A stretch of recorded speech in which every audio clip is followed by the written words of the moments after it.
Hello everyone, welcome back to our YouTube channel. මේ අපේ Italy trip එකේ දෙවනි vlog එක. ඉතින් ඕගොල්ලෝ පළවෙනි vlog එක බැලුවේ නැත්නම් ඉක්කොටම ගිහිල්ලා අපේ පළවෙනි vlog එකත් බලලා යන්න. ඉතින් අපේ කලින් vlog එකේ අපි කවර් කරේ රෝම්. ඉතින් මේ අපේ තුන්වෙනි දවස. ඉතින් අපි උදේම රෝම් වලින් පිටත් වෙලා මේ ආවේ ෆ්ලොරන්ස් වලට. ෆ්ලොරන්ස් ස්ටේෂන් එකකින් බහපු ගමන්ම අපි මුලින්ම ආවේ මෙන්න මේ තැනට. ඉතින් මේ තමයි සාන්තා මරියා නොවෙලා පල්ලිය. ඉතින් මේ පල්ලියත් හරිම ලස්සනයි. ඒක බලලා අපි ඊළඟට යන්න ෆ්ලොරන්ස් වල තියෙන ප්‍රසිද්ධම පල්ලියක් බලන්න. ඉතින් මේකට කියන නම තමයි කැතිඩ්‍රල් ඩි සාන්තා මරියා දෙල් ෆියෝරේ. මගේ ප්‍රොනන්සියේෂන්ස් හරිද දන්නේ නැහැ. ඉතින් මේක ඉටලි නමක් නිසා මං හරියට මේක කිව්වද දන්නේ නැහැ. ඉතින් මේ පල්ලියේ විශේෂත්වය තමයි මේක හදලා තියෙන මාබල්ස් වල කලර්ස්. ඉතින් මේගොල්ලෝ මේකට යූස් කරලා තියෙන්නේ කොළ පාට, සුදු පාට සහ රතු පාට මාබල්ස්. ඉතින් ඒක හරිම ලස්සනට එතනට ගියාම බලා ගන්න පුළුවන්. ඉතින් මේ පල්ලියේ තියෙන තවත් විශේෂත්වයක් තමයි මේ පල්ලියේ උඩ තියෙන ගෝලාකාර වහල.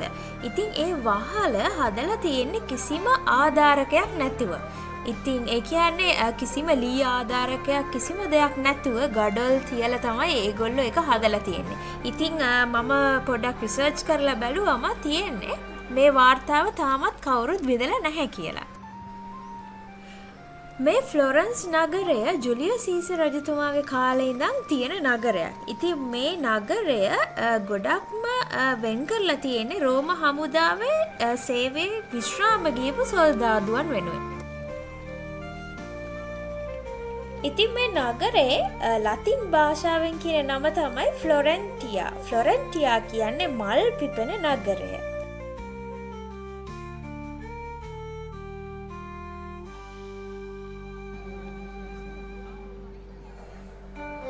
දැන් මේ අපි ඇවිල්ලා ඉන්නේ ෆ්ලොරන්ස් නගරයේ තියෙන තවත් එක ස්ක්වයර් එකක් බලන්න. ඉතින් මේ ස්ක්වයර් එක නගරයේ දේශපාලන හා කලා හදවත කියලා තමයි හඳුන්වලා තියෙන්නේ. 14-16 සීවස් වලදී ඇතිවෙච්ච පුනරුදය පටන් අරගෙන තියෙන්නේ ෆ්ලොරන්ස් නගරේ. ඉතින් ඒ පුනරුදයෙන් විද්‍යාව, කලාව, සාහිත්‍ය, ගෘහ නිර්මාණ ශිල්පය වගේ දේවල් උපරිමයටම ගිහිල්ලා තියෙන්නේ මේ කාලෙදී. ඉතින් ඕගොල්ලොත් මෙතනට ආවොත් මයිකල් ආන්ජලෝගේ ඩේවිඩ් මූර්තිය ඕගොල්ලන්ට බලා ගන්න පුළුවන්. ඉතින් ඒක ලෝක ප්‍රසිද්ධ මූර්තියක්. එතනම එහා පැත්තේ අපිට තවත් ස්ටැචුස් ටිකක් බලා ගන්න පුළුවන්. ඉතින් මේ ස්ටැචුස් හදලා තියෙන්නේ පුනරුද කාලේ. ඉතින් මේ මූර්ති දිහා බලාගෙන ඉන්නකොට අපිට හිතෙන්නේ ඒ කාලේ හිටපු ආටිස්ට්ලට කොච්චර ලොකු සංයමයක් තිබිලා තියෙනවද කියලා. ඉතින් හරීම ඩීටේල්ස් ඒගොල්ලෝ හරියටම ඒ විදිහටම අඹලා තියෙනවා. ඉතින් අපිට මේ මූර්ති ඇත්ත මිනිස්සු ඉන්නවා වගේ තමයි එතනට ගියාම පේන්නේ.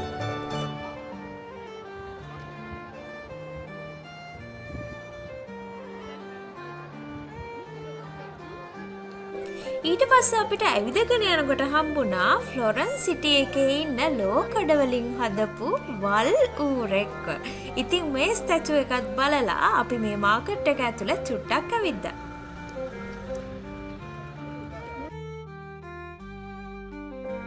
ඊට පස්සේ අපි ආවේ ෆ්ලොරන්ස් වල තියෙන තවත් ලස්සනම තැනක් බලන්න. ඉතින් මේක පාලමක්. මේක පාලමක් වුණාට එසේ මෙසේ පාලමක් නෙමෙයි. මේකේ උඩ ගෙවල් හදලා තියෙනවා. ඒ වගේම මේකේ කඩවලුත් තියෙනවා. ඉතින් අපි ඇවිදගෙන ගිහිල්ලා බලමු මොන වගේ කඩවල්ද මේ පාලම උඩ තියෙන්නේ කියලා. මම රිසර්ච් කරගෙන යනකොට මට ලස්සන කතාවක් හම්බුණා. හිට්ලර් දෙවන ලෝක යුද්ධ සමයේදී පසුබසිනකොට ෆ්ලොරන්ස් නගරයෙන් පසුබසිනකොට සතුරු හමුදාවලට එන්න බැරි වෙන්න ඔක්කොම පාලම් විනාශ කරලා තියෙනවා. හැබැයි හිට්ලර් මේ පාලම දැකලා මේ පාලමේ ලස්සන දැකලා මේ පාලම විතරක් ඉතුරු කරන්න කියලා අණ දීලා තියෙනවා. ඉතින් යුද්ධයෙන් බේරිච්ච එකම පරණ පාලම තමයි මේක. ඒ කාලේ මේ පාලමුවට තිබිලා තියෙන්නේ මස් කඩයි කරවල කඩයි. ඉතින් ඒ කාලේ මිනිස්සු කරලා තියෙන්නේ ඒ මස් කපලා ඒ ඉතුරු වෙන ඔක්කොම අපද්‍රව්‍ය ඒ ගඟට විසික් කරපු එක. ඉතින් ඒ කාලේ මේ පැත්තෙන් ලොකු ගඳක් ඇවිල්ලා තියෙනවා. ඊට පස්සේ ඉතින් ඒ කාලේ හිටපු එක රජතුමෙක් මේගොල්ලෝ ඔක්කොට මන කරලා තියෙනවා ඔක්කොම මස් කඩ මේ පාලමෙන් අයින් කරලා ඒ වෙනුවට මේ නගරයට වටිනාකමක් එන දෙයක් මේ පාලම උඩ අපි තියන්න ඕනි කියලා. ඉතින් ඒක හින්දා ඒගොල්ලෝ රිදී රන් කඩවල් තමයි මෙතන ඕපන් කරලා තියෙන්නේ. ඉතින් ඒ කඩවල් තාමත් අපිට මේ පාලම උඩට ගියාම බලා ගන්න පුළුවන්. මෙතන ගොඩාක් ගෝල්ඩ් ජුවලරිස් තමයි තිබ්බේ.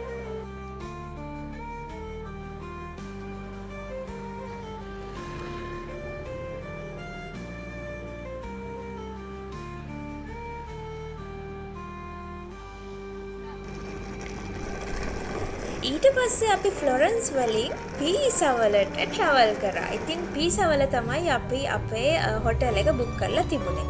ඉතින් අපි බෑග්ස් තියලා මේ යන්නේ තවත් තැනක් බලන්න.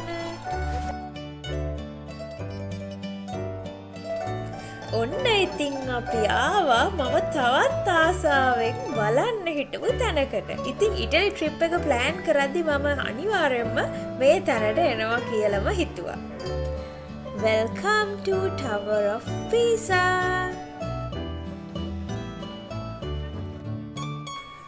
ඔන්න ඉතින් අපි ඇවිල්ලා ඉන්නේ අපි පොඩි කාලේ ඉතිහාසයට ඉගෙන ගත්ත පීසාහි ඇලවෙන කුළුණ බලන්න. මේ කුළුණ හදන්න පටන් අරන් තියෙන්නේ 1173 වගේ කාලෙකදී. ඒ වගේම තමයි මේක හදලා ඉවර කරන්න අවුරුදු 200ක් වගේ කාලයක් ගිහිල්ලා තියෙනවා. ඉතින් ඒකට හේතුව තමයි තිබුණ යුද්ධ. ඉතින් මේ කුළුණ ඇලවෙන්න පටන් අරගෙන තියෙන රීසන් එක මම හොයාගත්තා. ඉතින් මෙතන තියෙන බිම තියෙන පස මැටි සහ වැලි සහිත පසක්. ඉතින් ඒක හදන්න පටන් ගන්නකොට පළවෙනි තට්ටු තුන හදනකොටම මේ කුළුණ පොඩ්ඩක් ඇලවෙලා තියෙනවා.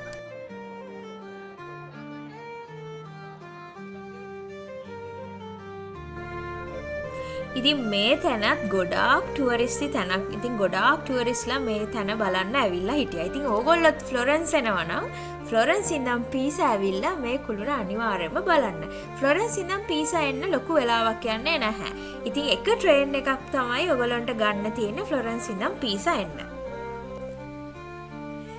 ඔන්න ඉතින් මේ අපේ ඊළඟ දවස. මම තවත් ආසාවෙන් බලාගෙන හිටපු දවසක් තමයි මේක. අද අපි මේ යන්න හදන්නේ බීච් ඩේ එකක්. ඉතින් උදෙන්ම අපි පීසා සෙන්ට්‍රාලේ කියන ස්ටේෂන් එකට ගිහිල්ලා එතනින් ට්‍රේන් එකක් අරගෙන මේ යන්න හදන්නේ චින්ක්වේ ටෙරේ බලන්න. ඕගොල්ලෝ ෆ්ලොරන්ස් ඉඳන් චින්ක්වේ ටෙරේ යනවා නම් පැය දෙකමාරක පැය දෙකක වගේ ට්‍රේන් රයිඩ් එකක් තමයි තියෙන්නේ. ඉතින් පීසා ඉඳන් චින්ක්වේ ටෙරේ යනවා නම් පැය එකමාරක වගේ රයිඩ් එකක් තමයි තියෙන්නේ. ඉතින් ඕගොල්ලන්ට මේක ඩේ ට්‍රිප් එකක් විදිහට යන්න පුළුවන් ෆ්ලොරන්ස් ඉඳන්. චින්ක්වේ ටෙරේ කියන්නේ ගම්මාන පහක එකතුවක්. ඉතින් ඕගොල්ලෝ යනවා නම් උදෙන්ම යන්න. මොකද ඕගොල්ලන්ට ගොඩාක් තියෙනවා එක්ස්ප්ලෝර් කරන්න. අනිත් එක තමයි ඉතින් සමහර තැන් හරිම ලස්සනයි. එතනින් එළවෙන්න හිතෙන්නේ නැහැ. ඉතින් මම රෙකමන්ඩ් කරනවා ඕගොල්ලෝ උදෙන්ම යන්න චින්ක්වේ ටෙරේ වලට. ඔගොල්ලෝ චින්ක්වේ ටෙරේ වලට යනකොට ඔගොල්ලන්ට තියෙනවා ට්‍රේන් පාස් එකක් ගන්න. ඉතින් ඒ ට්‍රේන් පාස් එකෙන් ඔගොල්ලන්ට පුළුවන් මුළු දවසම ඕන තරම් ට්‍රේන්ස් වලින් යන්න. ඉතින් අනිත් එක තමයි මේ විලේජස් වලට මාරු වෙන්න බස්, කාර් මොනවත් නැහැ.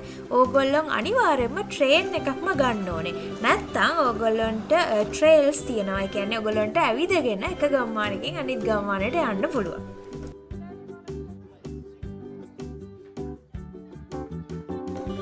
අපි මුලින්ම ආවේ මොන්ටෙරේසෝ කියන ගම බලන්න. ඉතින් මෙතන ලොකු ස්ටැචු එකක් තියෙනවා.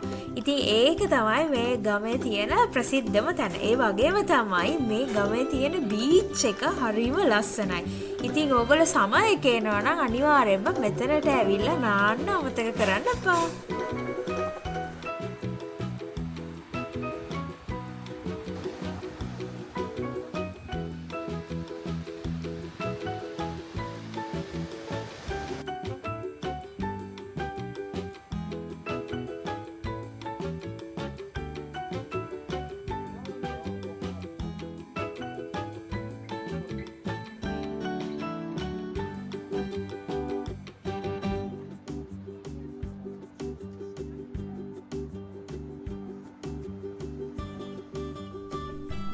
ඊට පස්සේ ඉතින් අපි ඒ විලේජ් එකෙන් තවත් විලේජ් එකකට යන්න පිටත් වුණා. එතකොට මේ විලේජ් එකට කියන්නේ වෙනෙසේ කියලා.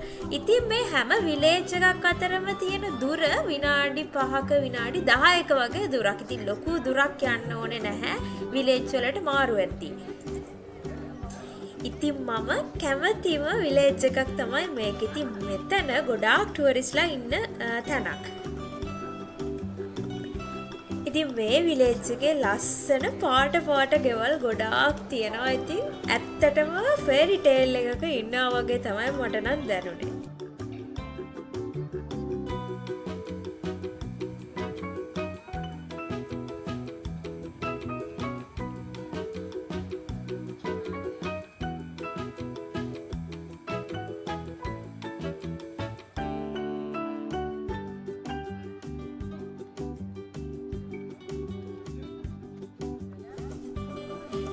ඇත්තටම අපි මේ විලේජ් එක ළඟ ගොඩාක් වෙලා හිටියා. ඉතින් මෙන්න මෙතන තියෙන මේ ගැට් එක ඉඳගෙන අපි මේ විලේජ් එක දිහා මං හිතන්නේ පැය භාගයක් විතර එක දිගට බලාගෙන ඉන්න ඇති. ඉතින් පුදුම ලස්සනක් තමයි තියෙන්නේ.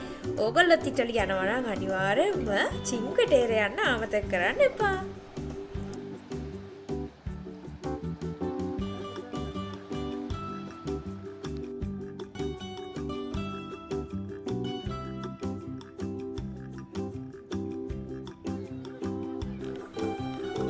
මම කරපු රිසර්ච් එකකින් මට තව හම්බුණ කතාවක් තියෙනවා. 2011 වසරේදී ආපු ලොකු වැස්සක් නිසා මේ විලේජ් එකම කඩාගෙන වැටිලා තියෙනවා. ඉතින් මේ ගම මීටර් 4ක් විතර උසට මඩ සහ ගල් වලින් යට වෙලා. හැබැයි ඉතින් මේ ගමේ ඉන්න මිනිස්සු ඔක්කොම එකතු වෙලා අවුරුද්දක් වගේ කාලයක් ඇතුළතදී ආයේ මේ ගම යථා තත්ත්වයට අරගෙන තියෙනවා.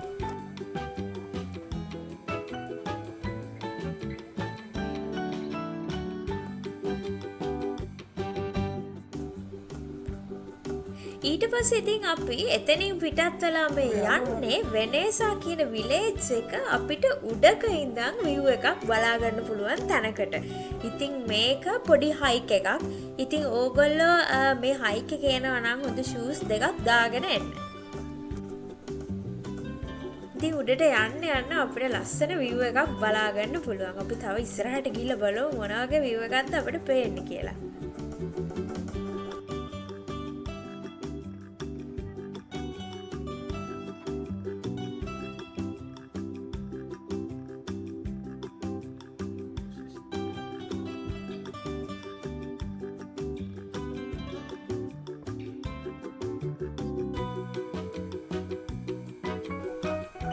මේ තැන නම් හරියට පෝස්ට් කාඩ් එකක් වගේ හරිම ලස්සනයි හරිම කලර්ෆුල්.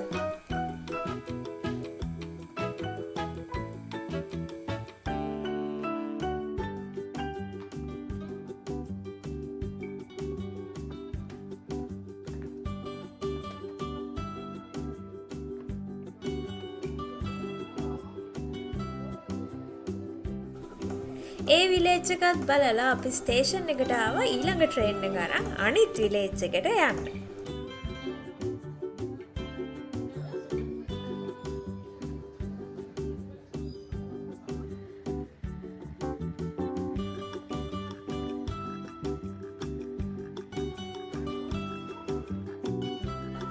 මේ විලේජ් එකට කියන්නේ රියෝ මාජෙරෝ කියලා. ඉතින් මම ප්‍රොනවුන්ස් කරා හරිද දන්නේ නැහැ.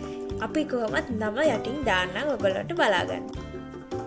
මේ ගම්මානේත් ඉතින් ගෙවල් හදලා තියෙන්නේ උඩ ඉඳන් පහළට. ඉතින් මෙතන පහළට ගියාම තමයි මේ විලේජ් එකේ ලස්සන හොඳටම බලා ගන්න පුළුවන්. අපි ඉතින් ඉස්සරහට ගිහිල්ලා බලමු කොහොමද view එක පේන්නේ කියලා.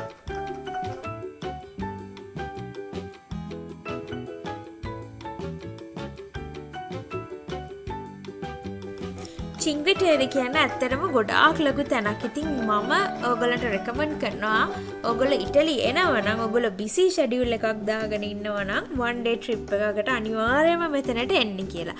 ඉතින් ඕගොල්ලෝ ගොඩාක් ලොකු trip එකක් දාගෙන ඉන්නවා නම් මෙතන 2 days වත් spend කරන්න බලාගෙන එනවා නම් තමයි හොඳ. ඉතින් ඒ තරමට මෙතන බලන්න දේවල් තියෙනවා.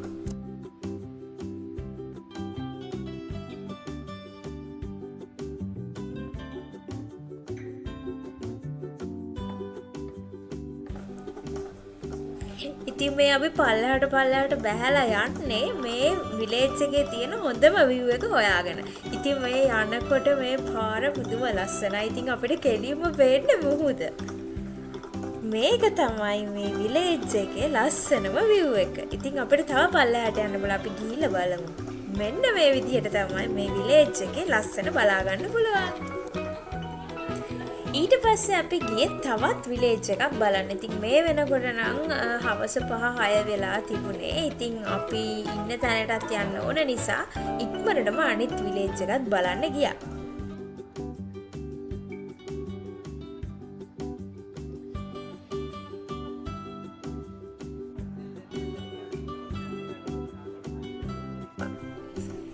ඉතින් මේ තියෙන්නේ මොනරෝලා කියන විලේජ් එක. ඉතින් මේ විලේජ් එකට තමයි මම ඇත්තටම ආස වුණේ. මේ විලේජ් එක හරිම ලස්සනයි. ඉතින් මෙතන ඉඳන් මේ විලේජ් එක දිහා පැය ගාණක් වුණත් බලාගෙන ඉන්න පුළුවන්. ඉතින් මම රෙකමන්ඩ් කරනවා ඕගොල්ලොත් මේ මොනරෝලා විලේජ් එකට යනවා නම් හවස් වරුවක යන්න කියලා. මොකද එතකොට ඉර එළිය හොඳට මේ විලේජ් එකට වැටිලා ලස්සනට අපිට බලා ගන්න පුළුවන්. Thank you for watching our video. එහෙනම් අපි ඊළඟ වීඩියෝ එකෙන් ඔයගොල්ලෝ ඉටලි වල තවත් තැනකට එක්කගෙන යන්න. Ciao!